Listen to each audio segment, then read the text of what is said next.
Now, I do want to kind of get a little bit more detail on your first meeting with Vince. I know you had been around Vince previously during your first run in the Fed, but now, of course, circumstances are different. Vince Sr. is no longer the head honcho. Now Junior's in charge. Yeah, And we have all heard that Vince McMahon can be very eccentric. I can't remember who said it, but somebody said the first time they went to his house, they were really kind of struck and taken aback by the fact that in Vince's living room, he's got a giant portrait of himself.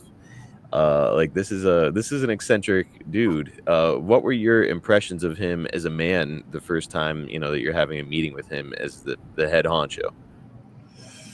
well, just that, I was, how could I not be impressed? Here's a guy who's basically changing the whole wrestling world. Everybody, it's like when I was a kid growing up, and my dad was a wrestler. It's like, okay, what Vince did for wrestling was put it in a place where it was kind of like old school wrestling and the old way of wrestling. As far as how we did things in the ring, that should never change.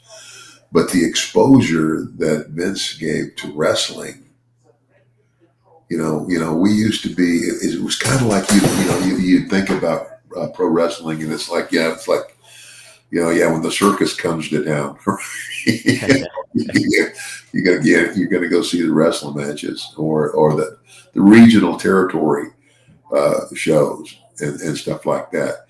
Now this guy is taking wrestling and making it, a new phenomenon. Mainstream entertainment. Yeah, absolutely. Would you say that you view Vince as a genius? Um, I don't know about a genius, but I mean, in terms of what he does very well is market. Hmm. He knew how to market this product and make it bigger than what it was. By getting these bigger than life characters. Now's when all the characters started coming. Like Jake the Snake and The Ugandan giant. the Mounties and all I don't know, can't remember them all now. There were certainly plenty of the bushwhackers and what have you. Yeah, but all these characters that you could put in a video game Hmm. that you could make action figures out of that you could appeal to a younger crowd, and that's what he did. Right? If he was a genius, that was a stroke of genius. So Now, the saying always goes in wrestling: if a promoter's lips are moving, he's lying to you.